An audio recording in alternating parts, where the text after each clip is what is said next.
Hi everyone, thank you so much for coming to the session today, which is the second in our webinar series here at St John's, the Student Q&A panel. I'm so delighted to be joined by some of our lovely undergraduate students at St John's.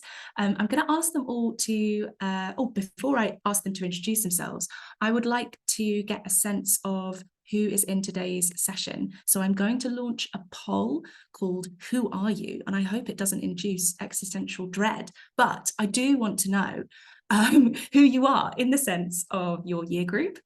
This is really helpful for me and for the students to know who we are talking to, because of course we can't actually see you all. So if you just want to complete that, and then we'll get going. Okay, looks like majority year 12 and equivalent. And we have a few in year 10 and year 11. And a teacher, supporter, or HE advisor. Wonderful. Zara, you have raised your hand. Would you like to say something? I can read something that you put in the chat, or... Oh, the hand's gone down. No, don't worry. Sorry for calling you up. But that is a thing. If you do want to say something out loud, if you raise your hand, it gives me the, no worries. It gives me the option to allow you to talk over Zoom. So if you would like to do that, just let us know and we can do that. But otherwise, we will just be answering your questions in the Q&A box. Okay, I've done my poll. I know who you are. I'm going to set things off with the first question, if I may. I would like all of the ambassadors to first introduce themselves. And as you introduce yourself, I'd also like you to answer the question why you chose your course, why you chose Cambridge, why you chose your subject. Ojas, would you like to go first? Yeah, thank you. Hi guys, my name's Ojas. I'm a second year natural science student, currently studying chemistry and material science. And I chose the natural sciences course at Cambridge because of the diversity you get to do. For those of you who are not aware, natural sciences, you pick tripos paths. You get to pick 3 sciences and the maths to do at once. So I started off in first year doing physics, chemistry, material science, and maths. And I quite like the format of the course because you're not committing from the start to a singular pathway. So you're not doing straight physics, straight chemistry. You get to learn about all of the disciplines, and you do get a quite good overlap. So you get to see things from, different perspectives compared to where other universities, for example, Oxford, where they you sort of commit to physics. And I've found that quite insightful. So yeah, that's me. Wonderful. Michelle, would you like to go next? Thank you. Yeah, sure. So I'm Michelle. I'm a first year math student. And the reason why I chose maths is that, well, I really enjoyed my math lessons at school. And I'm just really interested in the theory, the sort of manipulation of things. And why Cambridge? Well, it's also a bit because of the broad curriculum of the math course here at Cambridge compared to maybe other universities, because every first year we'll have to take the same 8 courses in the first year. And we don't actually specialize until the third year, but there are some choices in the second year. So I kind of like this delay of specializing, because that will be really useful, because I don't know what I want to do. Yeah, so that's why I chose it. Thank you, Michelle. Yeah, and like Ojas was saying, it's that breadth, isn't it? That waiting until you choose your path, choose your modules, choose what you want to specialize in. Absolutely, there's a real benefit in that. Brenainn, would you like to go next? Yep, so my name's Brenainn. I'm a first year MML student, so that's modern and medieval languages. And more specifically, I'm studying German and Italian. I chose Cambridge really because I wanted the opportunity to be able to learn another language from scratch. So I had already done German at A level, and I did Spanish A level as well. But yeah, I wanted to do another language from scratch, and Cambridge gives you that opportunity. And also, again, the breadth of the course, especially in the first year, you get to do all sorts of things, modern literature, medieval literature, linguistics, history, all these sorts of things, which you can then take further if you're interested in them. But I think it's just a good idea in the first year to get a good overview of sort of all the opportunities that are available. So yeah, that's why I chose Cambridge. Thank you so much. Fantastic. And we may want to talk about year abroad later and other opportunities in similar courses like intercalation for medicine, for instance. So I will make a note to come back to that. Yiannis, would you like to go yet next? Sure. Hello everyone. My name's Yiannis. I study geography and I'm in second year. The reason I chose to study geography, I'm going to give two reasons. So, firstly, the fact that it kind of goes across humanities and sciences. It's a very broad subject. And also because I like how we study kind of contemporary issues, which I think are really relevant globally and also more locally. Cambridge, well, I think the simple answer is that it's like a very good uni. So the quality of teaching that you get here is very good. Opportunities are very good.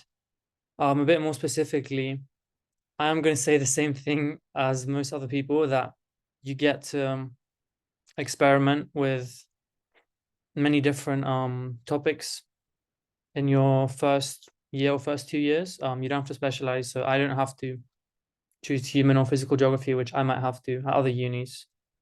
And also it was quite flexible in that I didn't do A-level geography and they didn't have a requirement for that. Wonderful. Thank you so much. I think we're going to get like similar answers for everyone like that. The breadth of the courses is really, a huge bonus, I think, of the way the courses are structured here at Cambridge. Suzan, would you like to tell us your thoughts on why you chose law and why you chose Cambridge? Hi, I'm Suzan. I'm a second-year lawyer. I've known I wanted to do law for quite a while. Because I love how it's a very social subject, especially in Cambridge. What we do in first year is you're mixing civil Roman law, which is so theoretical, and with criminal law of today. So it's quite nice how you get to see how the law, some of the cases you read is so weird. You're seeing how the law is actually impacting people now. Why Cambridge? I mean, it's a really good uni, obviously. Also, it's really cool to have your lecturers be the people that wrote your mates' textbooks at other schools, and these are the people that you're doing supervisions with, and they're the ones that you're speaking with. I think that's a really cool opportunity that you won't really get at any other uni. So yeah. Thank you, Suzanne. Yeah, brilliant point to come back to, maybe to talk about supervisions in all your various subjects, those small group, and we really do mean small, maximum 3 students total, that individual feedback and support you get from incredible researchers and academics. Thank you. Marni, would you like to answer now? Yep. Hi everyone. I'm Marni. I am a second year medic. And I'd say the reason I chose Cambridge is that if any of you guys are interested in medicine, there are 3 kind of ways that they teach. So problem-based, and then kind of incorporating some problems-based learning. But I'd say Cambridge is very much academic. So I really just wanted to know why and how things worked. And Cambridge gives you that satisfaction in every aspect of what you might be wondering. So sometimes it's quite a lot to take on at once. But yeah, and so you're definitely set on a path, less so than other subjects, because obviously your direction is to study medicine. But third year, again, you get that breadth to study what you want. Yeah, I'd say that's why I chose medicine at Cambridge. Fantastic. I love the harmony with all your responses there, with the breadth of the courses. I can't see any questions in the Q&A box, so please do put them in when you think of a question for any or all of our students on the panel today. I guess what I wanted to ask you next is St John's specifically. So college life, is there anything you're involved with on a college level, like a society or a club, or any reflections you have on sort of the collegiate nature of the University of Cambridge? Who would like to go first for the college question? Yeah, Michelle? Go first. So there's something called the Eden Society at St John's, which is a St John's specific math society, and we'd have talks, we'd have especially events arranged by the Adam Society and math mellows, so the math students will be able to go. And the most interesting part is that we usually get speakers from really like experts in their field, and it's really nice to listen to what they have to say about their research and how to actually join their research when you graduate or when you finish your master's, doctorates, etc. And yeah, I think it's a really special feature of St. John's compared to maybe other colleges or other universities. Yeah, absolutely. We celebrated the centenary recently for that society, the Adams Society. Yeah, it's just fantastic. I will link the Adams Society webpage actually in the follow-up email. So I'm making a note as I go of all useful web pages and resources. So that's been added. I can see that we've had some questions in the chat, but before we come to them, I was just wondering if anyone else wanted to talk about whether they chose St. John's, why they chose St. John's, and their experience studying and living here so far. I can add to this. So, firstly, the collegiate system I think is brilliant. Having lots of colleges around, because university is a big place, and having almost like a smaller college, it's like a very, very sweet community. You get to mix with people who are older than you, who are in different years than you. You get to mix with fellows, because all of you are living almost in like a mini campus at university. It emulates like the other campus universities, but like very close knit. I know St. John's is on the bigger side of the colleges, and that's very much personal preference. Some people tend to prefer colleges that are a lot smaller, that you know everyone in, whereas John's is a lot bigger college. You might not know every single person, but I prefer that a lot because you meet a lot of different people. And obviously, if you're living in the same place, you'll run into each other quite a lot and get to make those conversations. You get people in the same interests. And yeah, why I picked St. John's, because it's just one of the most beautiful colleges in Cambridge. I might be biased, but it's absolutely amazing when I walked in. And yeah, also sports wise, we're up there, especially the rugby team. So yeah. Brilliant. Thank you so much. Yeah, I will share the virtual tour, which shows St. John's in its 3D 360 as much as you can through a computer screen, all of its beauty of the whole layout of the college. And it's got some examples of accommodation rooms as well. The other thing about the playing fields, yeah, I learned a really cool fact yesterday. I was at a presentation from the people that look after the playing fields and the sports grounds.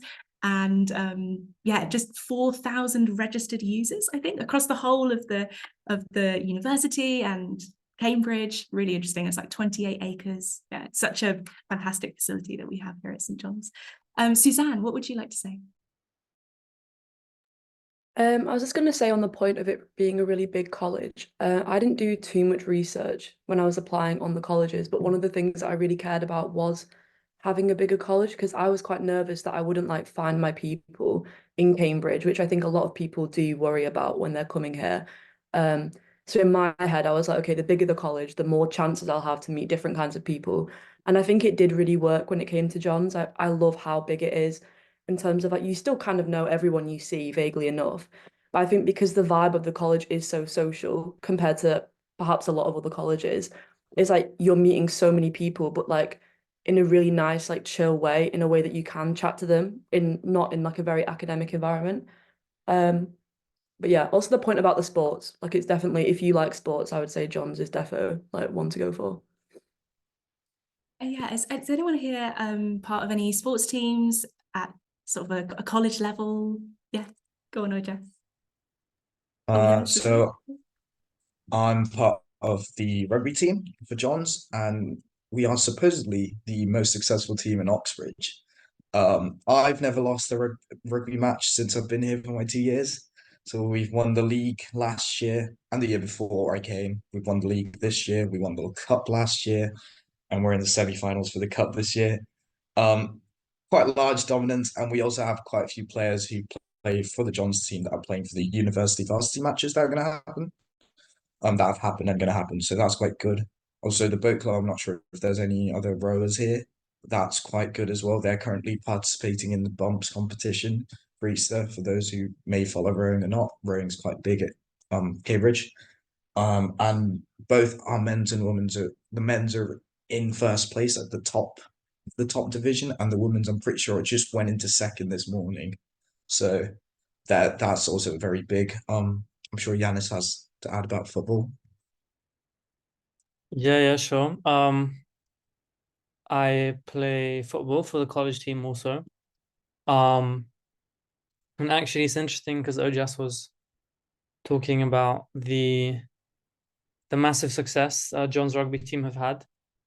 And in football it's, I guess, similar but a different college. Fitzwilliam tends to be the most have the most wins, and we did actually beat them in a cup match, the semi-final last weekend, which was really good.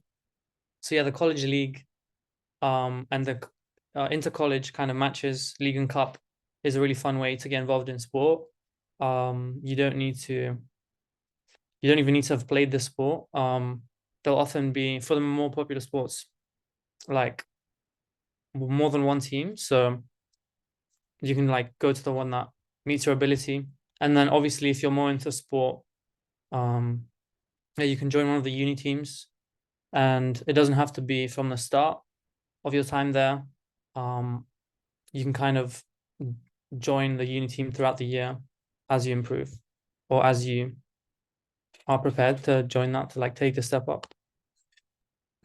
Thanks, guys. Yeah, Marni.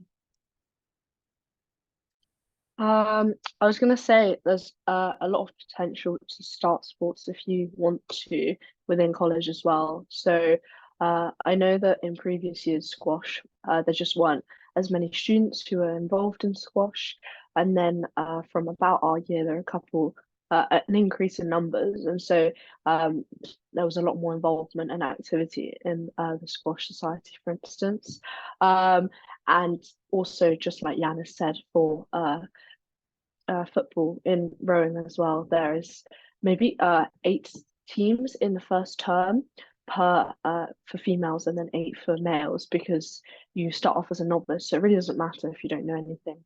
And I would say the same even for uni. So Yiannis just said like you get to like you can move up, progress, but I've just started high jump this year, which I've never done before, and it's quite scary. But that's with the uni athletics team. And that's complete beginner. So I'm kind of low jumping at the moment, but there's a big scope for lots of different clubs, and they're like all sorts of levels, I'd say. Yeah. Fantastic, thank you. I will link in the follow-up email, like our webpage for sports and societies at John's. We have so many different clubs and societies, like law society you can join. You don't have to be studying law, for instance. So yeah, lots of sport and lots of other things like drama and music. I think we're really well known for music as well at St. John's, music and sport, probably neck and neck in terms of like extracurriculars that we're yeah, we've got loads of facilities and clubs, like student-run societies and events as well in those areas. I just can see a few questions that I would like to answer quickly. So I've seen a question about personal statements, and we'll come to that in a little bit. So I've made a note of that. There was a question about taking a gap year and whether it affects your chances of getting in. So I think overall it's about 6% of students who are accepted to Cambridge who have taken a gap year, so taken a year out before they've started their degree, their studies. It doesn't affect your chances either way. We're completely neutral with regards to whether you have taken one, whether you will be taking one. All we say is that you need to, when you're applying, when you're submitting your application, you need to declare the year of entry, so the year that you'll start, the academic year, the October, that you will start your degree, because you can't sort of subsequently change that. So if you will be taking a gap year, then you will be applying for deferred entry. So you will put that in your UCAS application. So we just ask that you let us know, basically. And we can also talk with you. If you ring us up in the admissions office or you send us an email, we can give you suggestions of good things to do on your gap year if it's something you're considering and you'd like further support, then we can also offer that advice as well. The other question about sixth form, depending on the type of school that you go to and whether that, again, affects your chances. So what I will share in the follow-up email is the contextual data used in admissions. It's a really a heavy web page to read through, but it's a really important one. I'll try and summarize very briefly now. Essentially, we have lots of information either through what you've submitted through your UCAS form, which includes your school or college teacher's reference, but also data, geodemographic data, and also data on A-level and GCSE performances at the schools where you achieved those or equivalent qualifications. So we understand where you are within your school cohort, and we understand a lot from your UCAS reference and your teacher's reference and your UCAS application. So we put everything into context. When we're assessing you as an individual, we're not just sort of seeing you as numbers or letters. We are looking at you within your real lived educational context. So I hope that webpage that I'll link will give you more detail on that. But if you do have any questions, you can always email us as well. There's a question for Brenainn about MML, about studying more than one language. I was wondering if you can sort of walk us through how the course structure works, and maybe if you want to mention the year abroad at this stage as well. Yeah, so so for MML, you apply for 2 languages. They can be both post A level, so you would have had to do obviously both of them at A level, and then you carry on at uni. Or like I did, it would be one that you've done at A level, and then one ab initio, which basically just means from scratch. So for example, I'm doing Italian from scratch. I've never done it before university. So yeah, you have to start off with 2. And that's the first 2 years, which are in Cambridge. And then the 3rd year is spent abroad. And you can either choose to spend a whole year in one place associated with one of your languages, or you can do half a year in one place and half a year in another. Basically, that just gives you the opportunity to practice speaking it, becoming more fluent, gaining experience in the workplace, or choosing to study at a foreign university for a period of time. And yeah, it's just a great sort of immersive experience that I'm really looking forward to personally. And then when you get back off that, there's another year at Cambridge for part 2, it's called. And at that point, you can specialize in one language or another, or you can carry on with both. So you kind of weight it how you choose based on the papers or modules that you choose. So yeah, basically, the further on you go, the more you can specialize. And in the 4th year, that really it's basically your decision whether you do 2 or if you want to concentrate on one. Fantastic, thank you. There is also the Languages Centre as well. So if you're not studying a language for your undergraduate degree, you can continue with or pick up a new language at the Languages Centre as well. Yiannis, what would you like to say? Yeah, I was actually like typing the Language Center stuff as you said that. I really recommend it. I've done a few courses with them, like in my 1st year, and I'm doing one now. Yeah, it's really good. And also the college has a fund for every student where you can get up to £300 every year for like educational expenses, and language courses fall under that. So you can get like a free language course using that every year, which is about 30 hours of teaching. Yeah. From personal experience, I really recommend it. Wonderful, thank you so much. I'm just going to answer a couple of questions that I've seen in the Q&A box that have come through. There's been a question about medicine interviews. So this is a really good example, because on the medicine course page, there's actually an example interview style question that does elaborate on, it guides you through an example question. So it elaborates on the sorts of problems you might be asked in a medicine interview. So for medicine at St John's, you would have an aptitude for medicine interview, so more of the vocational understanding about medicine as a sort of, I guess, career path. And then you'd have your scientific reasoning medicine interview as well. So you would have two interviews. So definitely have a look at the course pages. I will be linking all the course pages in the follow-up email, but our lovely medicine DOS, Hugh, has put an example question up for you. let me see the other. Oh yes, Marni, please. I will say I used that exact example interview with me and a friend who isn't at this college but is at another college in the same year doing medicine.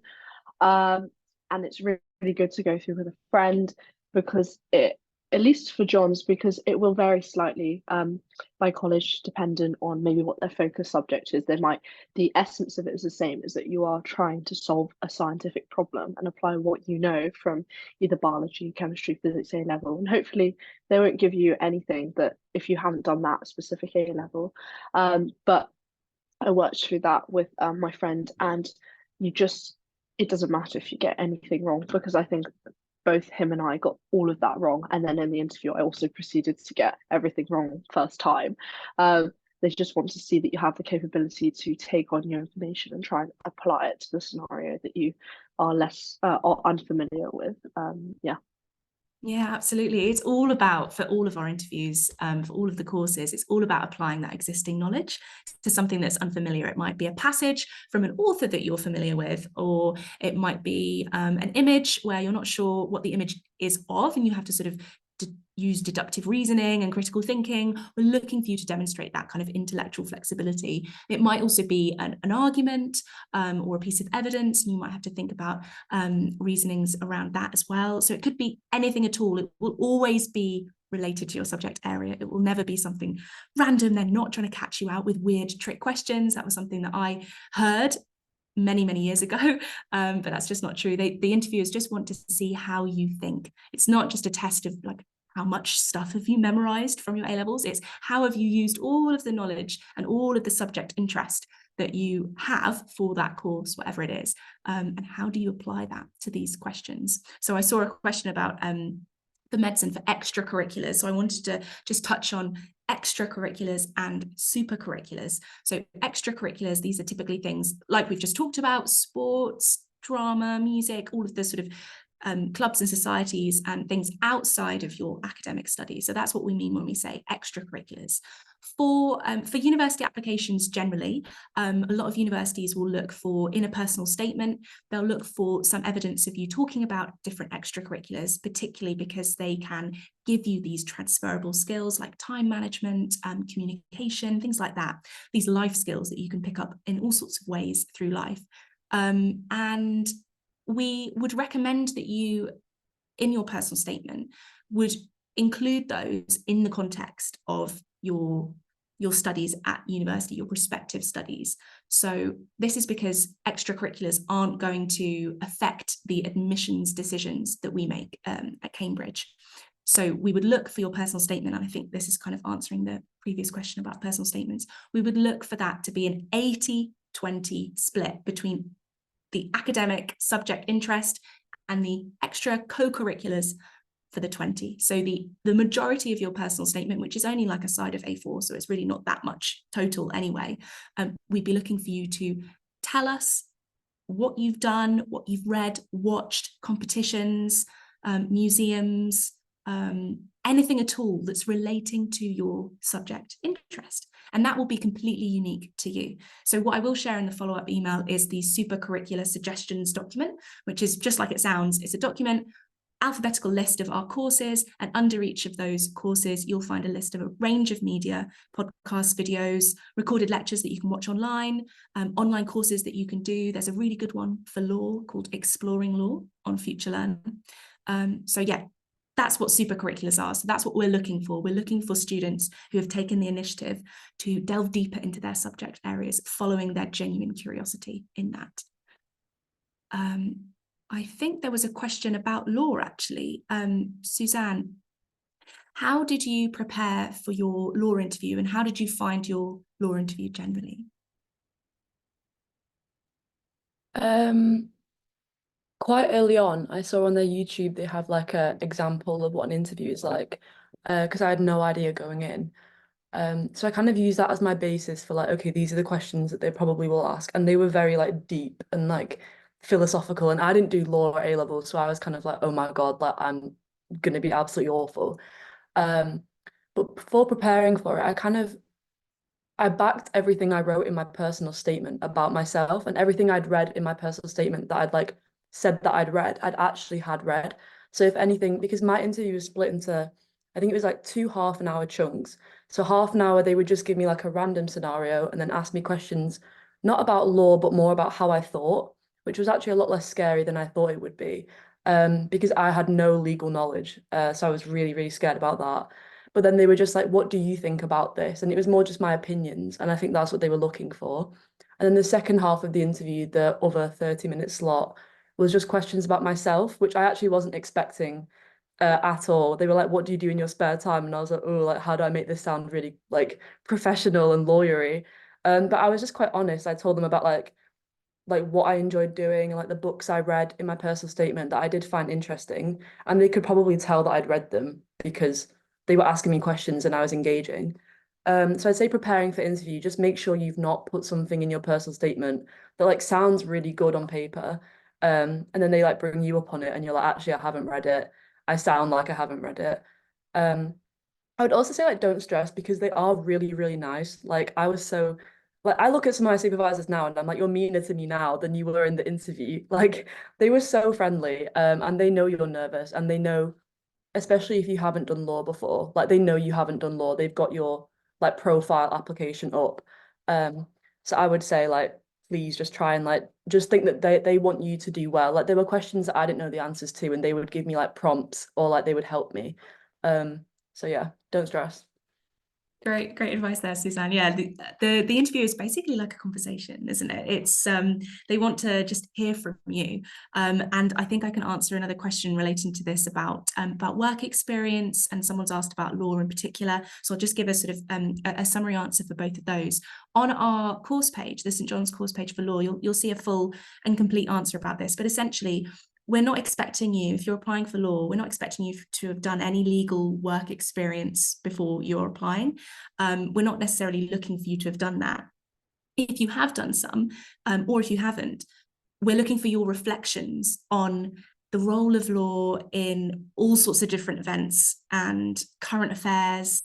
Just we're looking for you to have a real interest in sort of legal issues from whatever context or angle you've come at that interest from. There's no, these suggestions in the suggestions document, for instance, these are just suggestions. So really be led by your genuine interest in that. In terms of work experience for other courses, for medicine and for veterinary medicine, if possible, we'd be looking for applicants to have done some work experience in that. This doesn't mean for if you want to be a doctor that you have to have shadowed like the top cardiovascular surgeon or anything like that. It's probably more like something like volunteering in a hospice or something like that. The front lines of health and social care. It's just to give us for you to demonstrate to us that you understand what a career in medicine might look like. So I hope I've answered those questions on work experience. Marni, what did you do in terms of your super curricular exploration for medicine? So I was in the middle of COVID, in essence, between year 12 and then kind of more relaxed in year 13. So that made it more tricky, and I think that there was a lot more leeway. But so then of course there was lots of vaccination rollouts.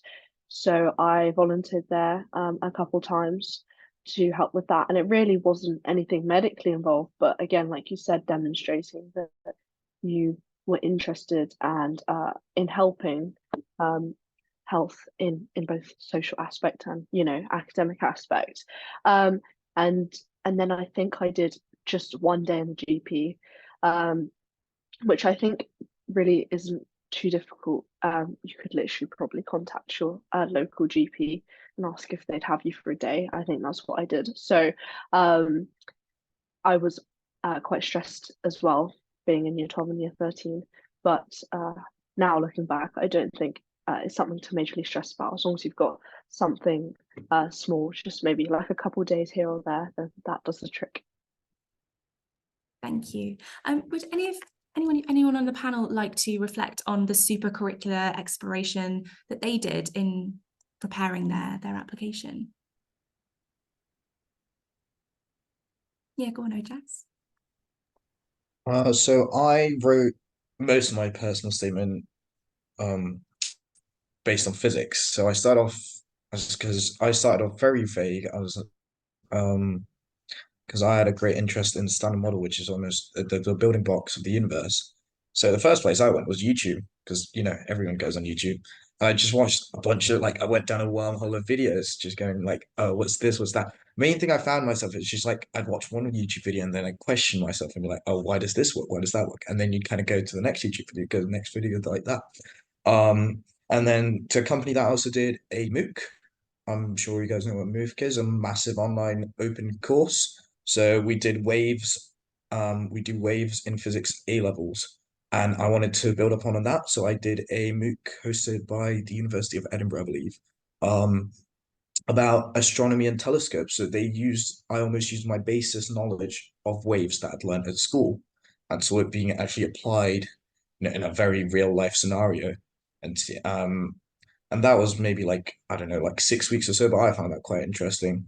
And then I also read books, and so, but it's very much you want to explore what your genuine interests are. And I always find that if you are genuinely interested, you just go down a wormhole, and it's very easy to go down this wormhole. And they almost want to see that in your personal statements. They want to see what genuinely interests you and what makes you question things. So it's very well listing, I did this, that.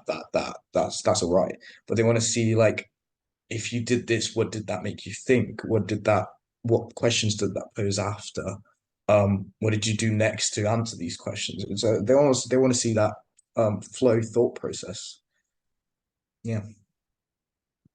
Absolutely. Yeah, your journey. Yiannis, would you like to go next? Yeah, I really agree with what Ojas said, especially things about reflecting on what you did, not just listing your achievements. But yeah, seeing what they've taught you, how they relate to your subject, how they reinforced your passion. And then I'll say another thing, that you don't have to be super out of the box when it comes to thinking of super curricular activities. 80% of my personal statement was just books I read. I guess it will be a bit different if you're doing science, but yeah, even just reading books is a very good, secure way to go about it. And then another thing I did was I gave a presentation at a club in my school. Yeah. So just do whatever interests you, and the more important thing is to say what you learned about it. Absolutely. Yeah, that reflection, not just like you say, not just listing everything you've read or watched or done. It's picking out a few of those things and really reflecting and giving us your opinions.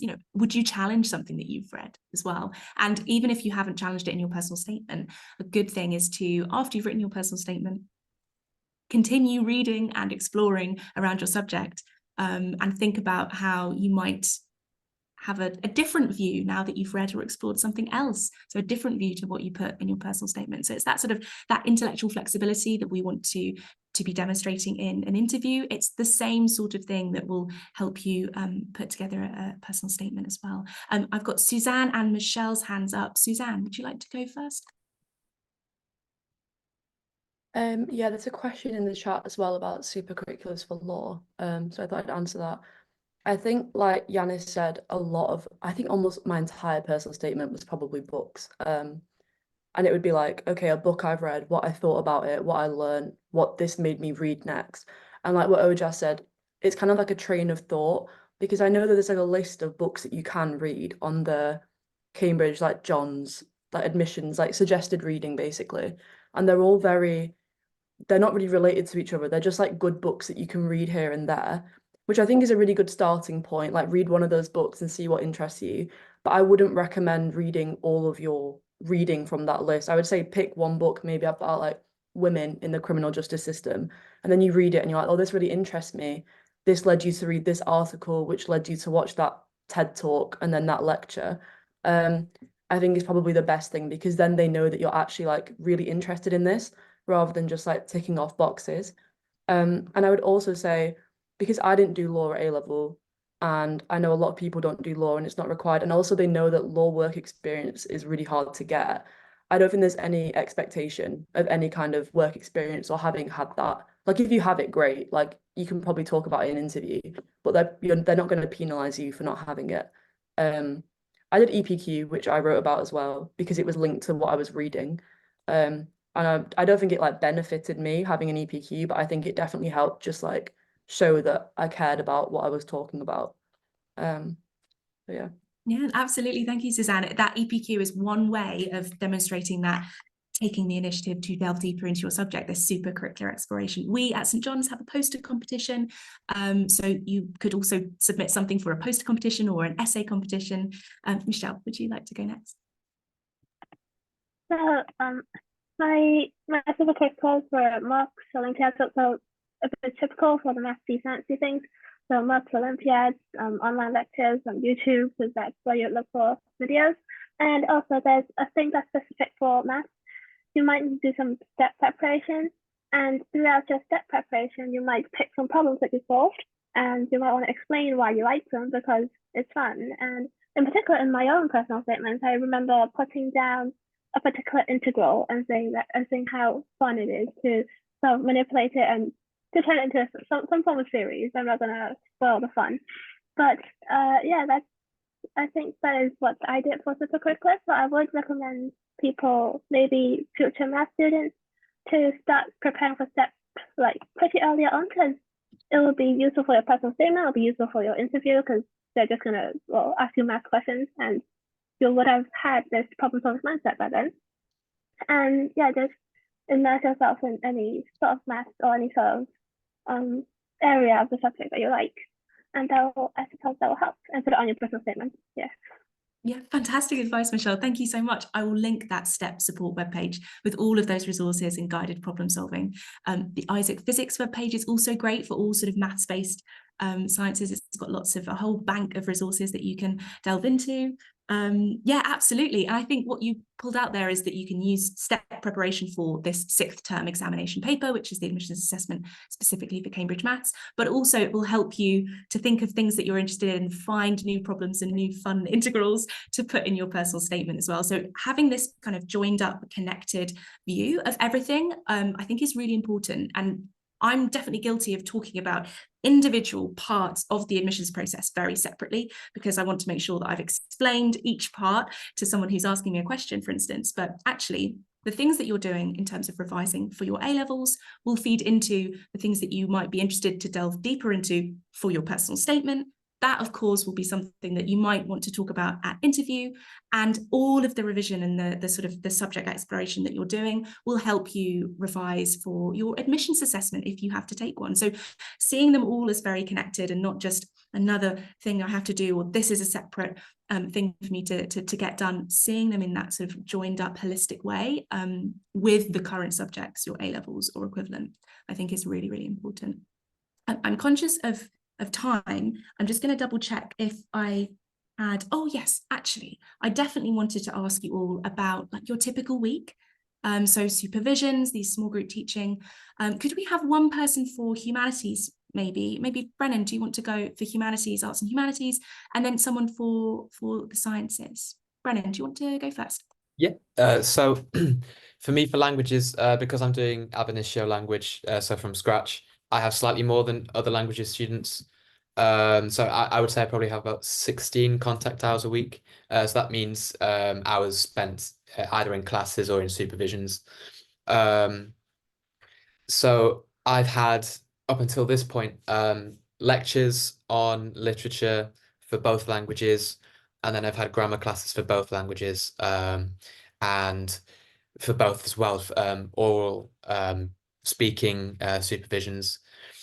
And then sort of outside of that, there's probably about the same, if not a little bit more work to do outside of those hours. So that's, for me, for humanities, is mostly reading and writing essays, which you then sort of submit and then discuss in the supervisions. So yeah, I'd probably say it's about, in total, probably about 35 to 40 hours study. So that's in and out of class a week. And Brenainn, so how did you find that sort of transition from being at school, sixth form, to doing things like supervisions and other classes? How did you sort of find that? Well, for me, it was the supervisions are obviously small group teaching, so there's a lot more opportunity to kind of if you don't necessarily understand a concept so well, you can kind of ask, and the supervisor will sort of explain it for you, in order to provoke then your own ideas about it. That's kind of the point of it. I would say it's a lot more independent learning than school and sixth form.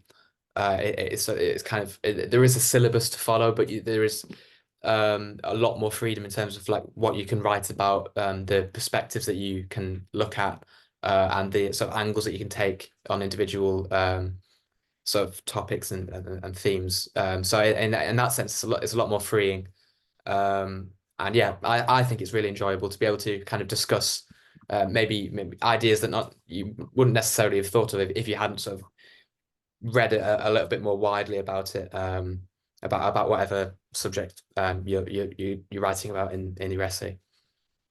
Yeah, and working with a small group of students, right? That's sort of collaborative, like you're all sort of discussing it, and you're not like assessed directly on it. Like you get that feedback, you get marked on your work, but it doesn't go towards your final grade. I think that's a really nice part of the supervision system. Does someone want to say about workload and sort of contact hours for the sciences?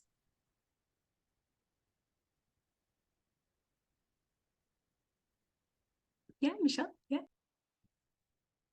So I am not sure if I represent some form of sciences because I don't have practicals. So for maths, we would usually have 2 hours of lectures per day from Monday to Saturday, and we get supervision, which will typically be around 2 per week. But it really depends because you can take year 2 courses in year 1, and so you might have 1 extra supervision like on a particular week, but that's going to be just 1 more hour of supervision, so it's not too bad.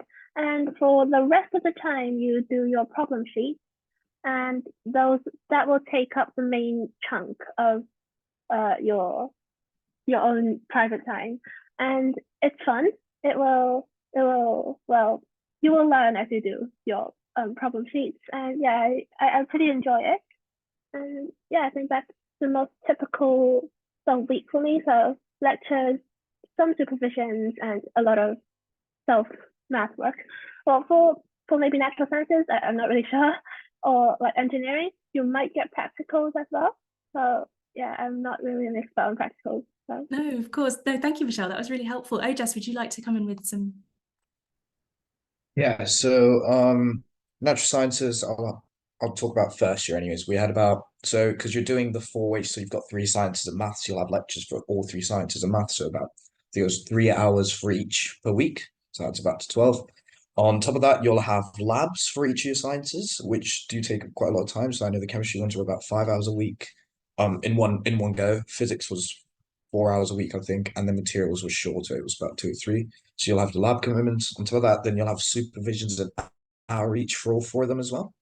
But yeah, supervisions are great. Like, the way I saw it is lectures, you go there, you kind of, get the content, you get the bulk of it, and you won't necessarily understand all of it. You kind of get given it.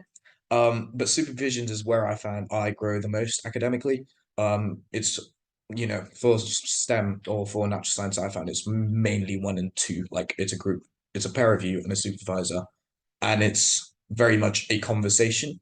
You're given problem sheets to do every week. That they expect you to do. You're not going to necessarily get them 100%. I've gone to supervisions where I've basically gone none of the questions right or completed any of them. But the important part is you give them a go. You kind of give them a thought, show what you thought of, and then you go to the supervision to discuss with the supervisor, who's usually like a PhD student or like ridiculously overqualified for what you're going to talk about here. But the important thing is that you're there for that conversation. They're there to discuss what your ideas were, how you thought through this problem, and then your peer will also do the same, and you will share ideas. Your supervisor's also there. Sometimes they also, kind of struggle with these problems, and you'll suggest them with ideas. It's very much, I found, an even platform to discuss these ideas, and I find that great because you learn from them, they learn from you. It's a very positive environment. Yeah, absolutely. That's lovely to hear, Jess. Marni. This is unrelated, but something I think Ojas said just triggered my memory, and I thought it's really important to mention. But the college system, one really cool thing about it is we have things called college families, which might sound incestuous, but it's more so that you have people around you who are taking the same subject. So it's two people in the year above normally. Obviously, friendship groups might choose to be a throuple or whatever, which means you have three parents, which is even better. And one of them most of the time is taking your subject, and then the other two are different, so that you have siblings who take different subjects. So A, that helps you get to know people in your year, but B, that also really, really helps if you have no idea where to start, because someone asked something about like how's the transition. And it definitely came in all this information, and I was like, is this the same as A level? How's it going to work?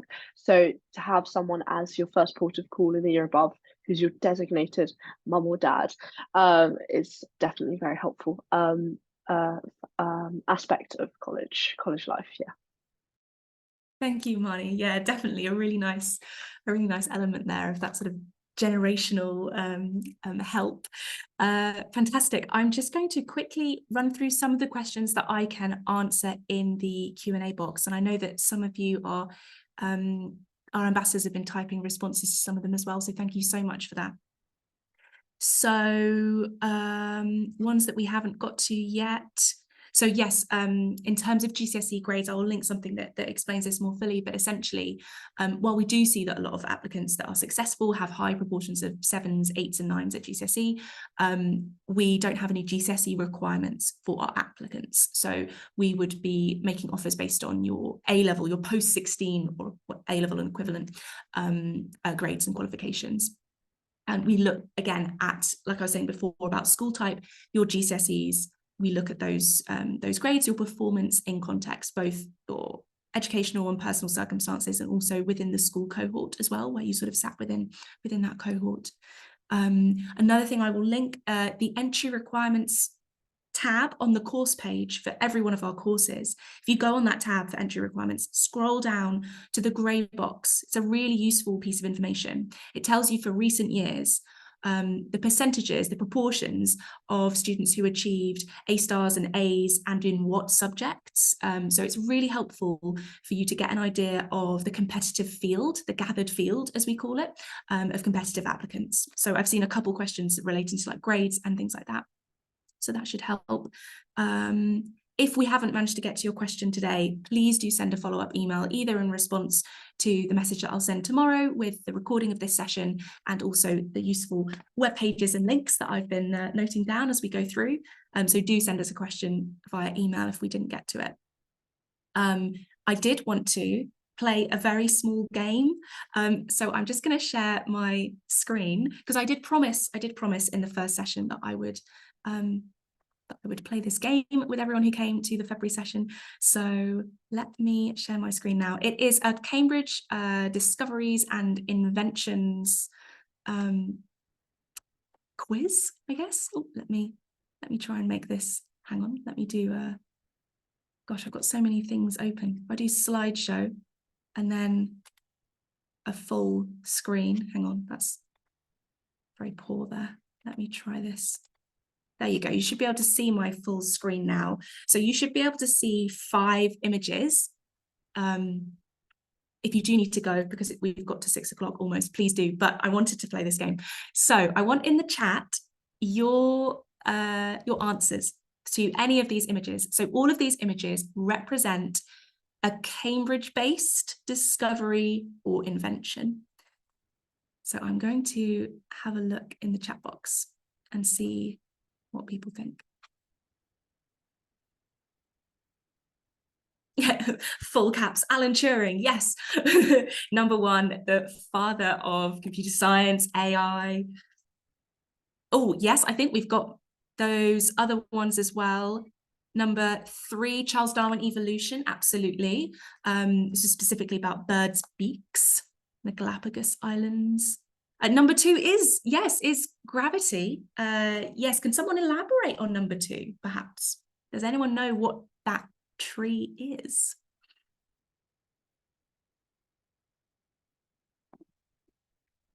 Yeah, it's technically a little bit of a trick question. it's technically a cutting, like it's been grafted from the original tree from which the apple dropped onto Isaac Newton's head, but it's actually outside Trinity College. I can almost see it from the window where I'm sat now. And this is also a funny one. That's not the real tree, and also he wasn't really in Cambridge because of the plague, the bubonic plague, in 1660 something. So when he made that discovery, he wasn't actually in Cambridge. So I've used Cambridge-based very loosely here. I can see some answers to the ones at the bottom as well. 4 is football. Yes, so these are some of the England football players, I believe. Yes, absolutely. We've got some answers dead on. So St John's is actually the birthplace of football as we know it, which is quite cool. In 1843, there was a student called John Thring who came to St John's, and up until that point, football was played by all the different colleges and people studying there very differently, which meant that the matches were probably quite frustrating. So he set up what eventually became known as the Cambridge Rules, and the FA took as the basis of the game we know today. So that's a really fun fact. And number 5, I'm just seeing, this is the really tricky one. It is something to do with a camera, which I've seen come in. It's amazing that so many of you immediately got all of these responses. Shall I give 5 away? It's a really tricky one, but once you know it, you won't forget it. So these are coffee pots, images of a coffee pot. And some researchers in Cambridge back in the 1990s, they got sick and tired of getting up from their desk to go and see if there was any coffee left in the coffee pot. So they essentially invented a webcam, what would become what we know as a webcam, to not get up from the desk and see like live images. I think it was like 3 a minute or something like that, whether there was any coffee left. So yeah, that's a fun one, a Cambridge-based invention. Thank you so much for humouring me with that and indulging me to do that game with you all. Thank you so much, more importantly, let me stop sharing, to our amazing ambassadors who have given such thoughtful answers and reflections on their experiences applying and studying here. If you do have any questions that you wanted to specifically ask any of them, do send them my way and I will ask them for their responses and email the response back to you. Thank you so much everyone for coming this evening. And I'll send you an email tomorrow with all the links and stuff. Thank you. Bye everyone.